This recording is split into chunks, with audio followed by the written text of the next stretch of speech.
Well, for months, his critics have been saying Justin Trudeau has no new ideas, that he doesn't really stand for anything. Can't say that anymore, but what can you say after this week?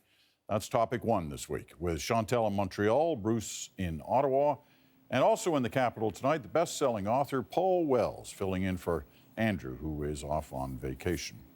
Chantal, why don't you start us off? The Liberals are running around for the last 24 hours describing this as a bold idea. Is it a bold idea? Well, yes, it's bold, and possibly the word in French is téméraire, which is nicer than reckless. If you believe that a good attack is the best defense, it's a smart political move. The Liberals were seen as hanging on to the status quo at a time when the public won't stand for it, because they will not go for constitutional reform on the Constitution on the Senate. They were at risk of having some fairly devastating expense account. Reports from the Auditor General come out about some of their members. They don't know that. And they have grabbed the offensive. I think on that score, it was a smart political play. Paul, how do you see it? Well, it was bold. It got Trudeau out of a corner. He was looking before Christmas like the least activist party leader on this issue. But a lot of things are bold. Pearl Harbor was bold, but I think the Emperor came to regret it. And today, there are 30-odd senators who hold Liberal Party cards, who call themselves the Liberal Senate caucus. Trudeau's letter to the Speaker of the Senate was rejected by the Speaker. As far as the Senate is concerned, there are still Liberal senators. It's not a great idea to look like a guy who makes bold pronouncements that don't lead to anything.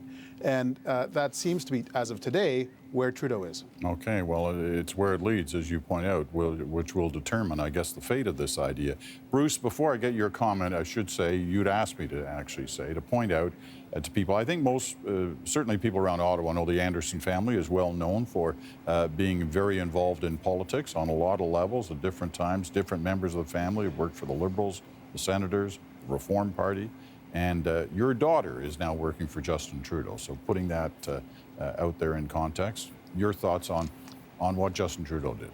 Well, I think I agree it was bold. I think that it was another example of Justin Trudeau, the leader of the third party that was in dire straits not very long ago, setting the agenda again.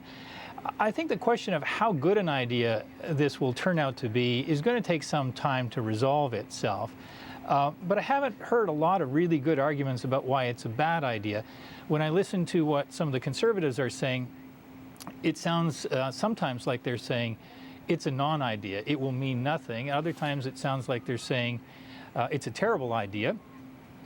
When I listen to the New Democrats, it sounds like they're saying, well, we had this idea and you didn't like it before, we have a better idea. I guess at the end of the day, I think the Conservatives and the New Democrats have a different approach with respect to the Senate, but both of their approaches are utopian in nature in the sense that they could be fantastic ideas, but will we ever get to them? Because they both seem to require, or are likely to require, some constitutional amendment, which I don't think is in the cards. Well, let's take one other area where the Conservatives reacted on this, and that's really to, assuming that everybody took this approach to the Senate, how would they be appointed? This is how Pierre Poilievre went after this, right here. Mr. Trudeau is saying that unelected officials who are separate from the government would be responsible for naming senators, which in reality makes not only the senators themselves unelected, but those who name senators would also be unelected. You know, he didn't say that. All right. Well, did you have a point there, Paul? He did, but it was a lousy day for Pierre Poilievre yesterday. I've got a lot of respect for Poilievre. He's a smart guy and he's shamelessly partisan, which is always fun. But it's becoming increasingly obvious that he's the minister against democratic reform. And all he gets to do is critique other people's plans. I'm afraid I can't give you a sort of a pass-fail on what Trudeau did. There are good aspects from the Liberal perspective and bad aspects.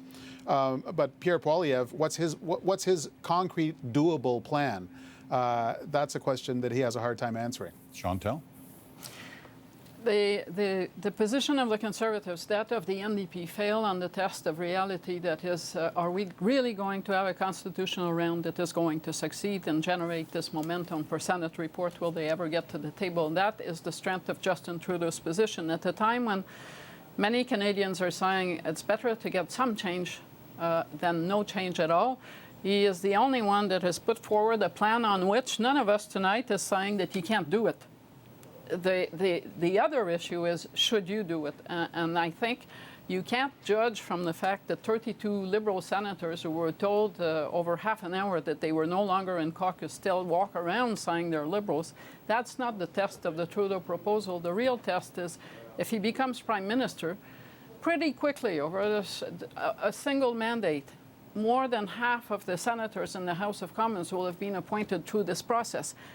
Poilievre has a point, they will be accountable to no one, and the Prime Minister on whose watch they will be appointed will have no responsibility for them. So when they make those decisions, within what framework will they decide that a law is good or bad? What's their legitimacy? Who do they answer to? There are no answers to any of those except the fact that they're going to be so great that they're going to take all the wise decisions, and that's maybe not terribly democratic. Bruce? I think there are very legitimate questions about what the appointment process should be. I think that Mr. Trudeau was probably wise to signal the values that he wanted used from a selection standpoint if we're not going to have an elected Senate, for example, which in his case he centered on the idea that it shouldn't just be about partisanship, that if there's an idea of a House of sober second thought, that we should try to select people somehow, however we do it, that accomplishes that goal. I do think, though, that even in the interim, before we get to some different selection process, there have been people in town sort of saying, well, and the Prime Minister, I guess, said, so really all we're doing is saying these people will miss one meeting a week. But I think that's a bit disingenuous in the sense that anybody who's been in or around how caucuses work, telling these folks that they're not going to be part of these caucus meetings is a very important step. They're not, it's like a team, and 1 minute you're in the clubhouse, you're in the locker room, you're sharing strategies, and the next you're not. I think this is a very significant shift, even if the Liberal senators or the senators who will be sort of Liberals aren't sure exactly how to take it yet. I want to shift to the other topic because it's one that Tom Mulcair pushed very hard on throughout this week, and that's the issue about the veterans. And we all saw those amazing pictures of the veterans in their news conference earlier this week, very upset at Julian Fantino. Still going in the House today, and this is how NDP leader Tom Mulcair handled it. The Prime Minister has repeated time and again this week that, quote, very few veterans are using these services. If that's indeed the case, why won't the Prime Minister accept to at least meet with those very few veterans to hear their stories? Very good.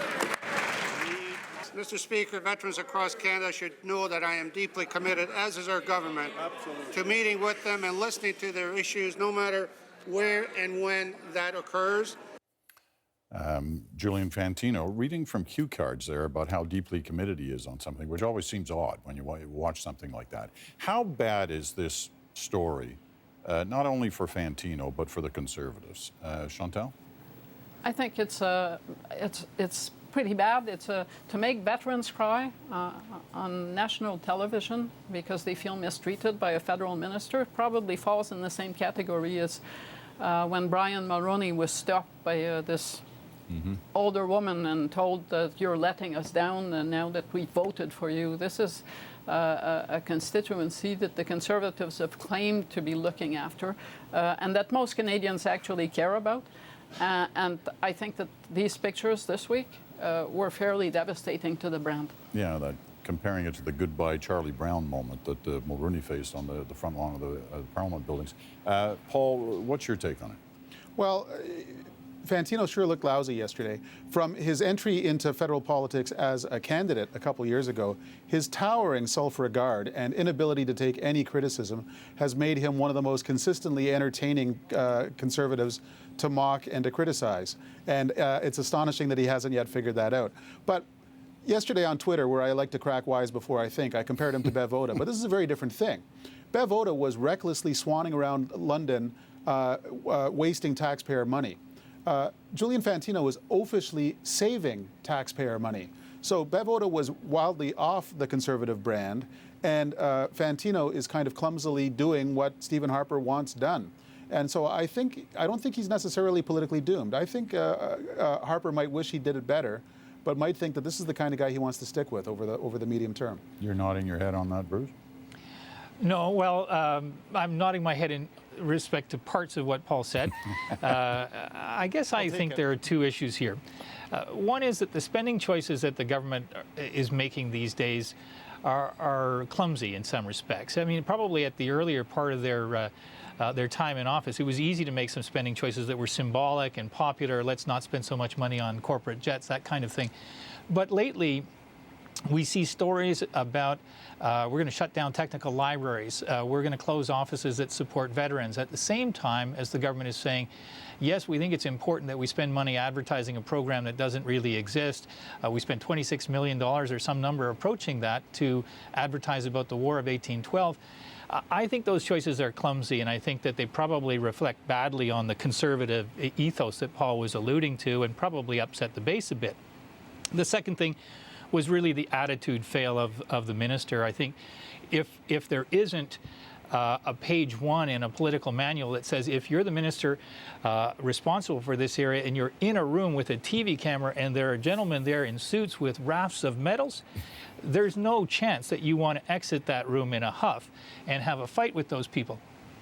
He obviously didn't seem to have that political touch, and he probably embarrassed a lot of people in his own party as a consequence. As Paul points out, in terms of the policy, it's what the Prime Minister wanted. So does Fantino survive? And I guess we just do a quick last round on this. Paul first. I think he may well. Look, give Stephen Harper 5 more years as Prime Minister. He is still closer to the end of his time as in that house on Sussex than he is to the beginning.